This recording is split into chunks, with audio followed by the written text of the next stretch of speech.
You're a disgrace to this family, Amity. Clem's words cut through the somber atmosphere like a knife, her face contorted with anger. I stood there, stunned, as the rest of our family shifted uncomfortably around us. The funeral reception had barely begun, and already my sister was picking a fight. "How dare you cry like that at Dad's funeral? You're embarrassing us all," she hissed, her perfectly manicured nails digging into my arm. I yanked away from her grip, my own anger rising. He was our father, Clem. We're supposed to mourn him. "Please, girls," our mother, Lydia, intervened, her voice trembling. "Not here. Not now." But Clem wasn't finished. "Always the perfect daughter, aren't you? Well, guess what? Dad's gone, and your little act doesn't matter anymore. My name is Amity, and this is how my world began to unravel on the day we buried my father." I clutched the letter in my pocket, the last words Dad had written to me before his sudden death. It was meant to be a guide, a promise for the future family I was about to start. Now, it felt like a bitter reminder of everything I'd lost. "You don't know what you're talking about," I said, trying to keep my voice steady. "Dad loved us both." Clem scoffed. "Oh, please. We both know who the favorite was." My husband, Marlon, stepped between us. "That's enough, Clem. This isn't the time or place."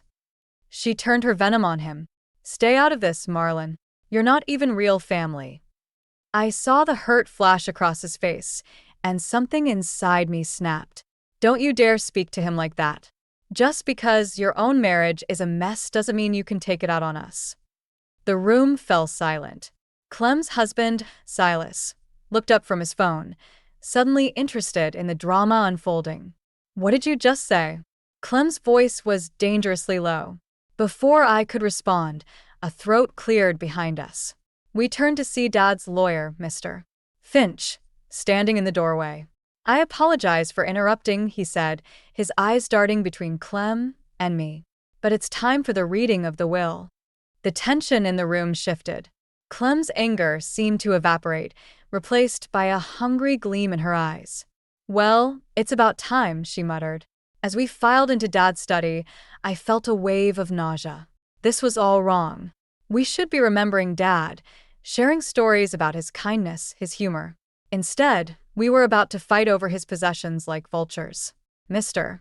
Finch settled behind Dad's desk, a thick envelope in his hands.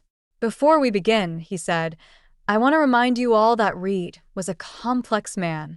His decisions may not always make sense to us, but we must respect his wishes."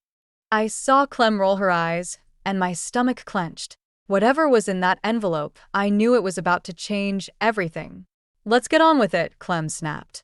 "Some of us have real lives to get back to." Mr. Finch nodded, breaking the seal on the envelope.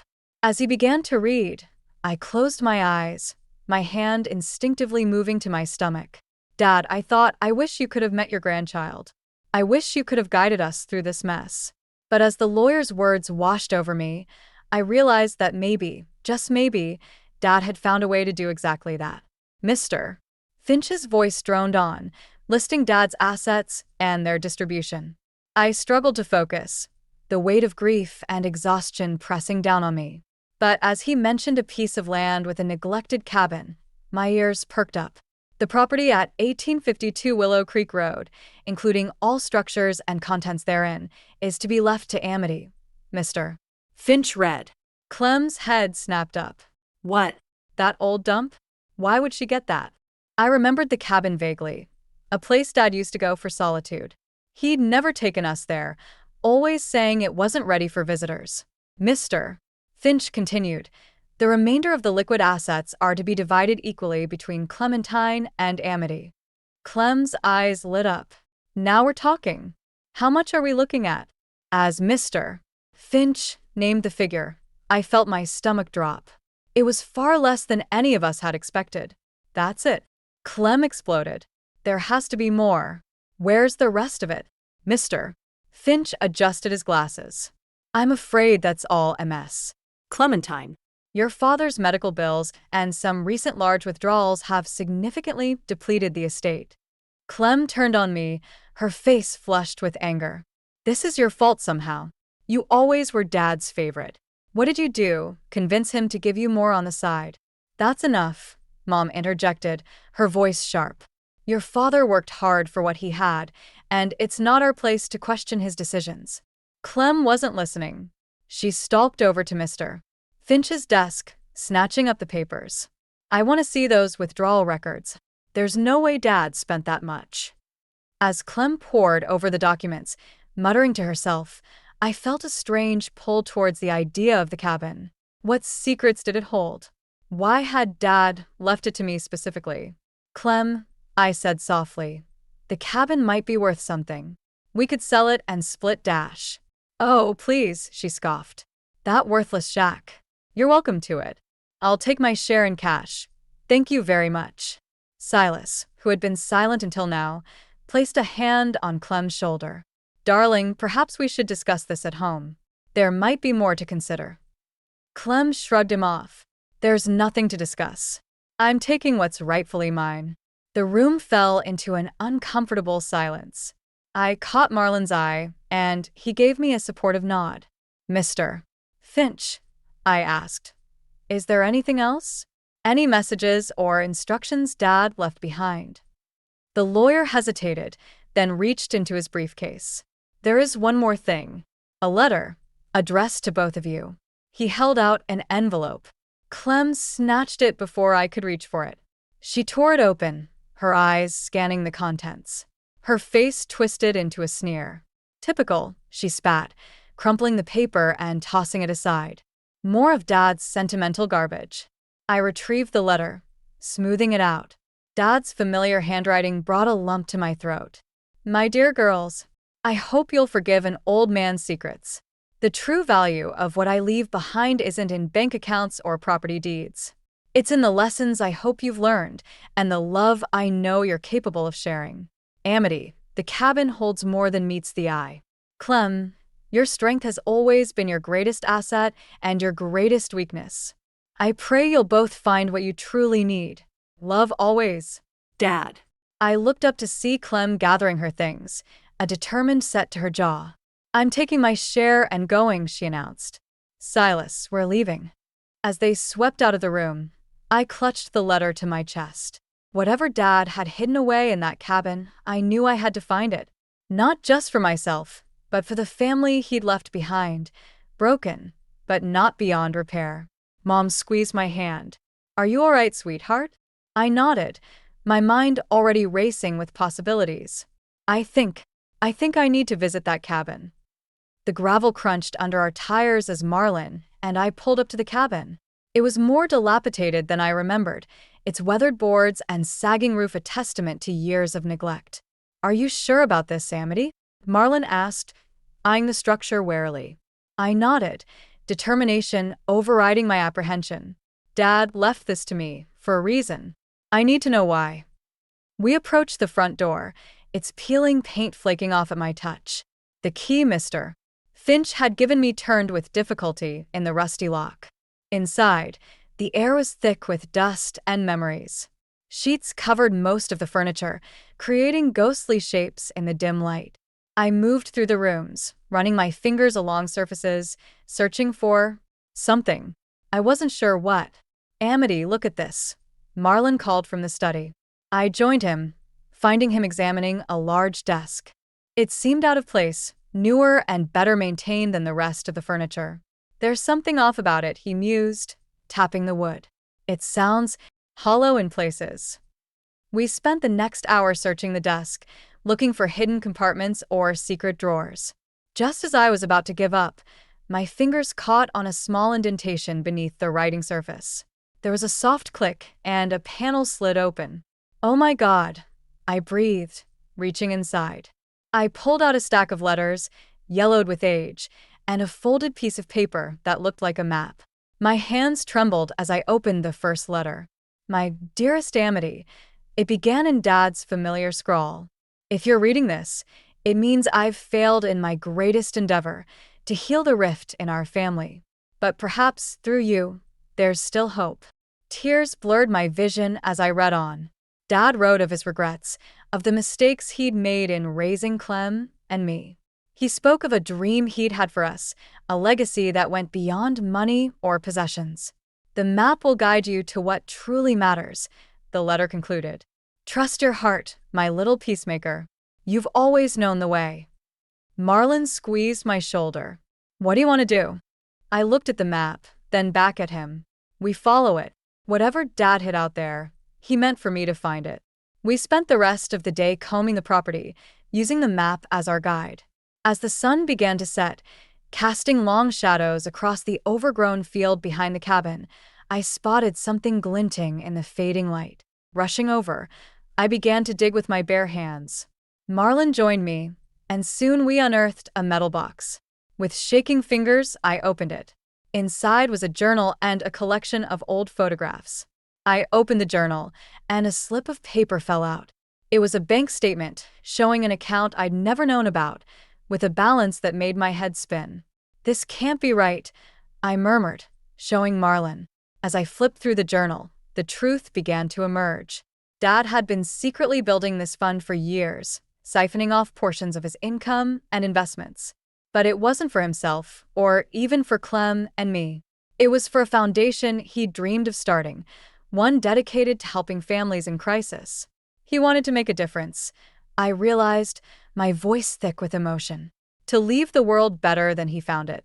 Marlon wrapped an arm around me, and he left that legacy in your hands. As the implications sank in, I felt a mix of awe and terror. This was so much bigger than a family inheritance. It was a responsibility, a chance to fulfill Dad's dreams, and maybe, just maybe, a way to bring our fractured family back together. But as I clutched the journal to my chest, a chill ran down my spine. How would Clem react when she found out about this? The sister who had stormed out, convinced she'd been cheated, now stood to lose so much more. I looked at Marlon, seeing my own determination reflected in his eyes. We need to do this right, I said. For Dad. For all of us. Little did I know, the real challenge was only just beginning. The morning sun filtered through the cabin's dusty windows as I pored over Dad's journal. Each page revealed a new facet of the man I thought I knew, painting a picture of someone far more complex than the father I remembered. Amity, Marlon called from the kitchen. You need to eat something. I waved him off, too engrossed in my father's words to think about food. The journal detailed years of secret philanthropy, anonymous donations, quiet acts of kindness, and a growing vision for a foundation that could change lives. I never knew, I murmured, tracing Dad's handwriting with my finger. All those business trips, the late nights, he was building this dream all along. Marlon sat beside me, sliding a plate of toast across the table. Your father was an extraordinary man. But Amity, we need to talk about what happens next. I looked up, seeing the concern in his eyes. What do you mean? This fortune, the foundation. It's a huge responsibility. And then there's Clem to consider. The mention of my sister sent a chill through me. She can't know about this. Not yet. You saw how she reacted at the will reading. Marlon sighed. We can't keep it from her forever. She's family, whether we like it or not. I was about to argue when my phone buzzed. A text from Mom. Clem's been asking questions about the cabin. Be careful, sweetheart. My heart raced. We need to secure everything, I said, jumping up.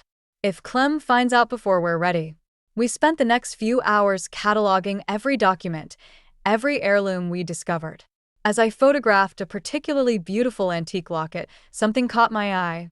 Marlon, look at this. I called, holding the locket up to the light. There was an inscription inside, so faint I almost missed it.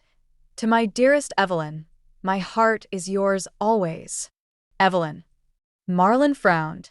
I thought your grandmother's name was Margaret. A memory stirred.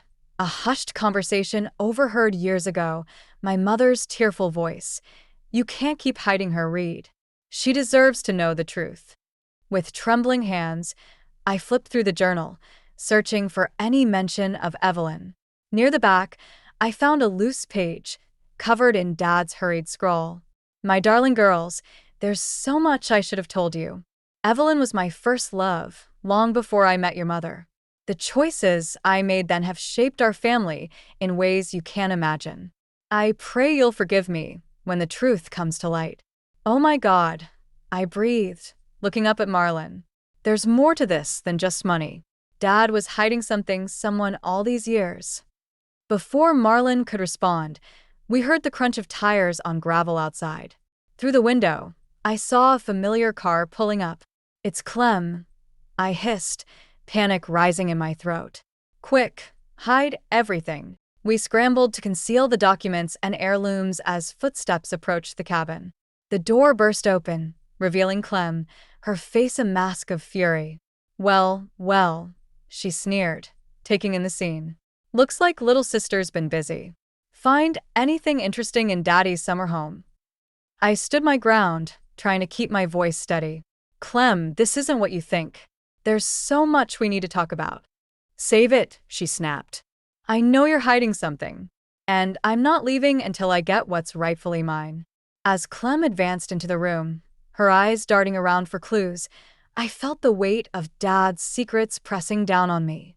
How could I protect his legacy, uncover the truth about our family's past, and somehow bridge the chasm between my sister and me? The answers were here, somewhere in this cabin. But with Clem's arrival, the clock was ticking.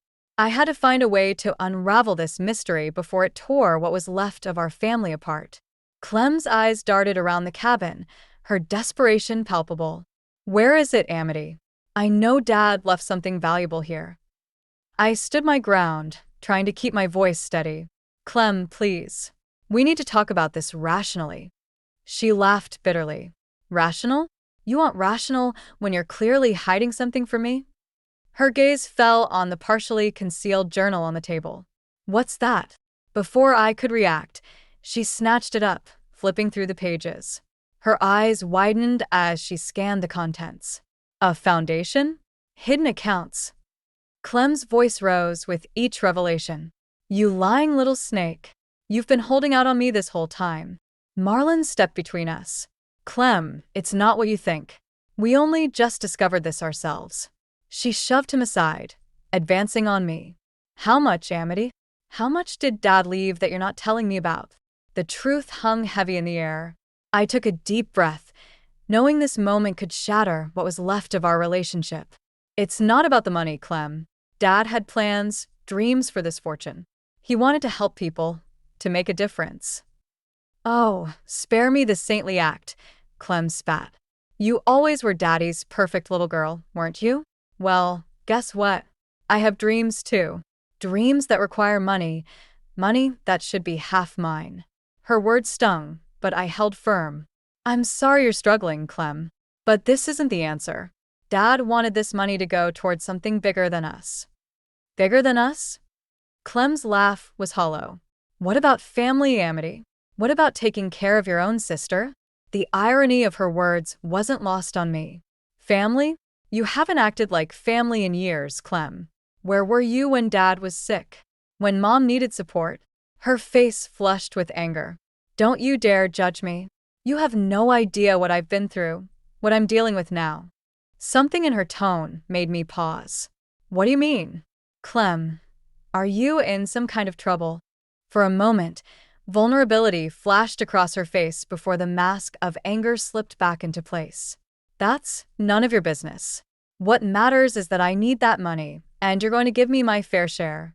Marlon interjected, Clem, we can't just hand over the money. There are legal implications, not to mention the ethical dash. Ethical? Clem scoffed. Since when did you care about ethics, Marlon? Or should I tell Amity about your little secret from college? I saw Marlon stiffen, his face paling. What are you talking about? Clem's smile was vicious. Oh, you know exactly what I'm talking about. The reason you transferred schools, the real reason you and your family don't speak anymore. The room fell silent, tension crackling in the air.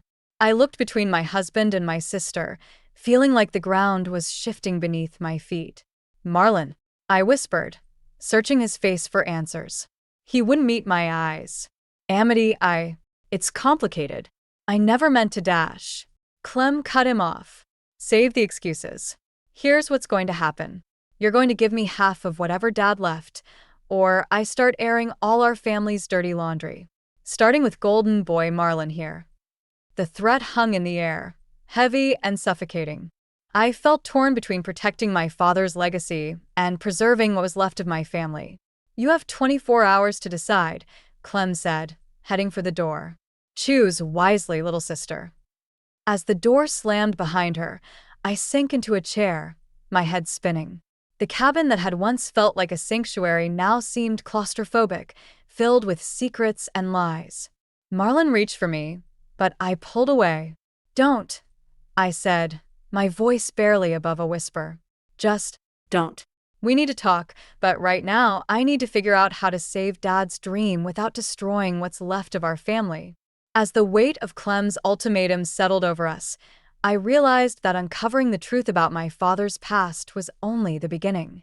The real test lay in navigating the treacherous waters of the present, and somehow finding a way to honor both my father's wishes and the bonds of family. No matter how strained they might be, the tension in the cabin was suffocating. Marlon paced nervously while I sat at the table, my father's journal open before me. Clem's ultimatum echoed in my mind, a ticking time bomb threatening to tear apart what remained of our family. "Amity," Marlon began, his voice strained, "we need to talk about what Clem said." I looked up at him, searching his face for any trace of the man I thought I knew. "Yes, we do. What secret was she talking about, Marlon? What happened in college?" He sank into a chair, running his hands through his hair. "It was a long time ago. I made a mistake. A big one." As Marlon began to speak, the story unfolded like a nightmare. A drunken night, a car accident, a passenger left behind.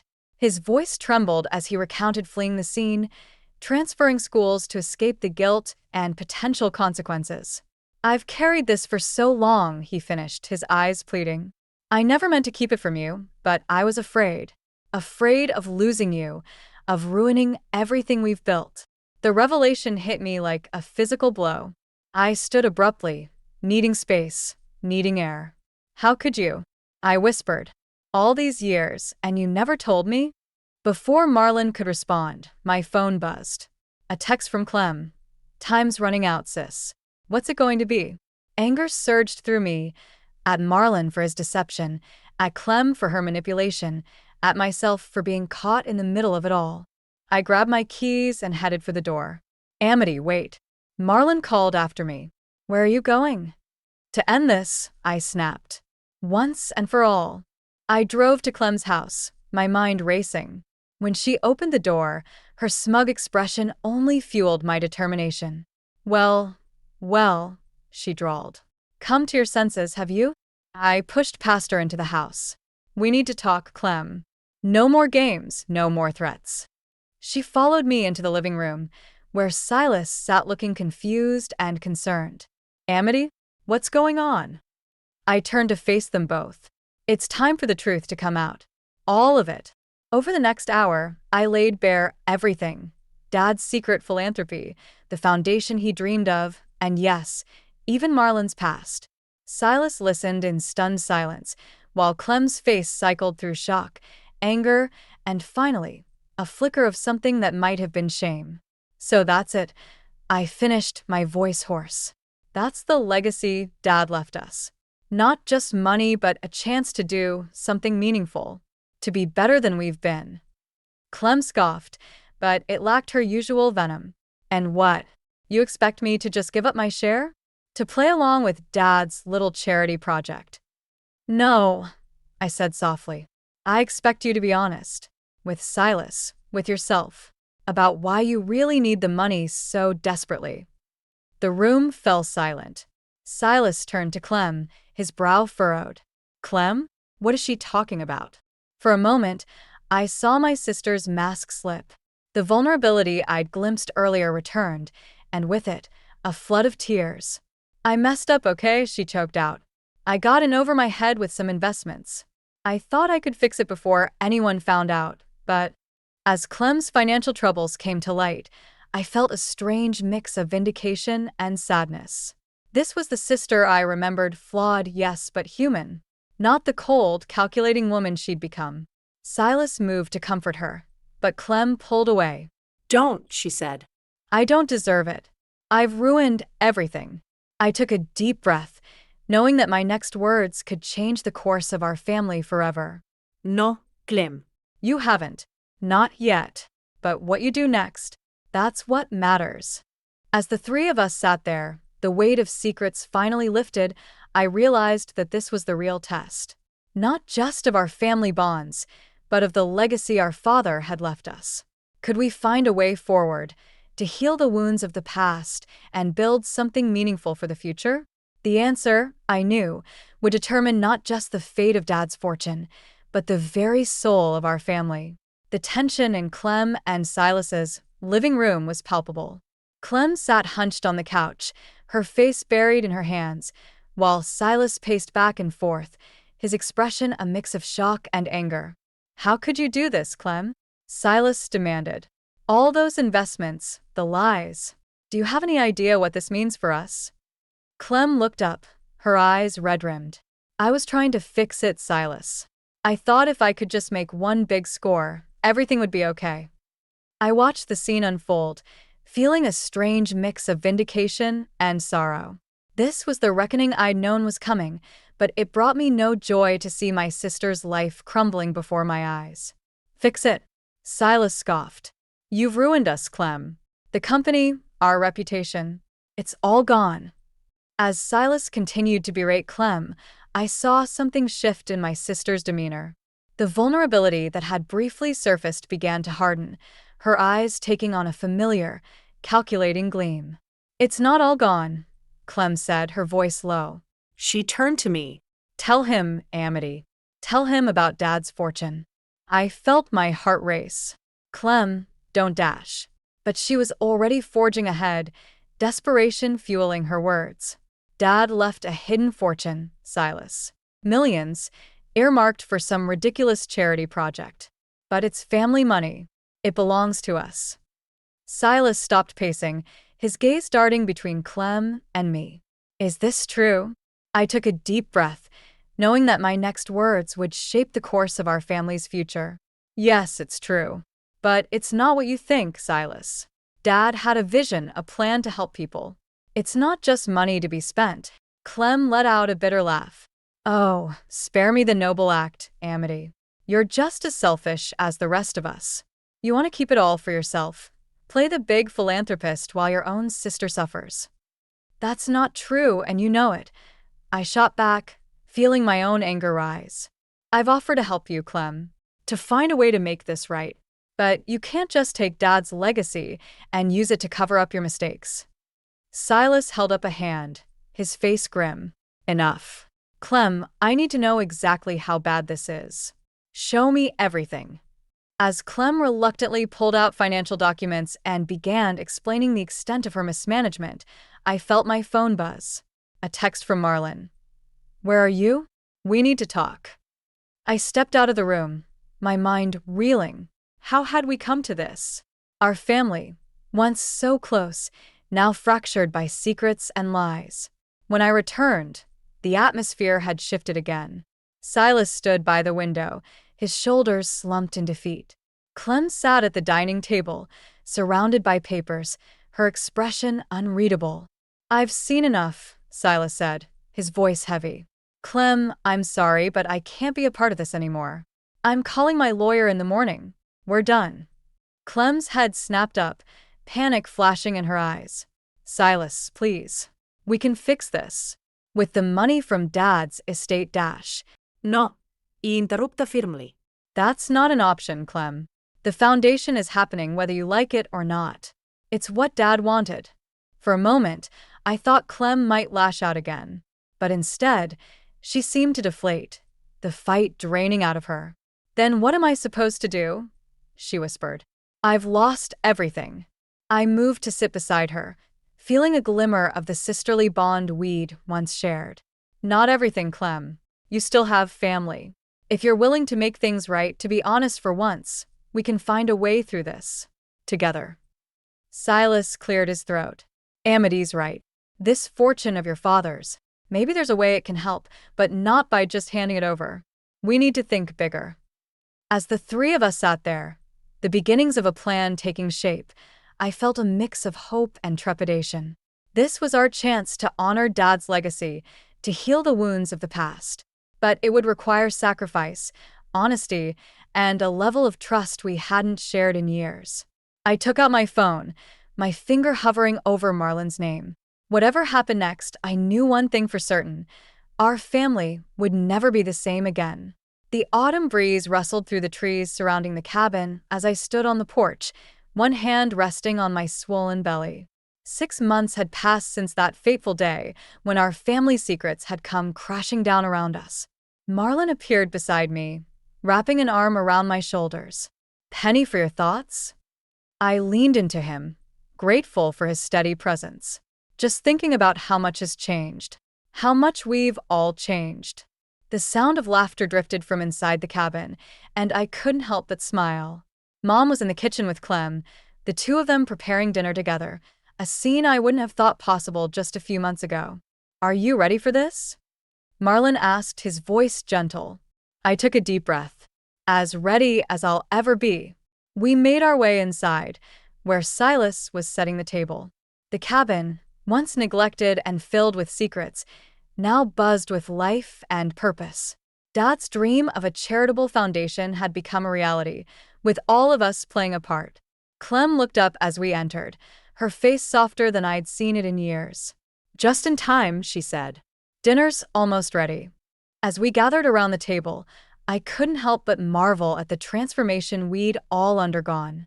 Clem, humbled by her downfall, had thrown herself into honest work at the foundation.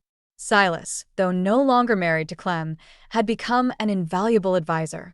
And Marlon, having faced his past and made amends, was more open and connected than ever before. Mom raised her glass.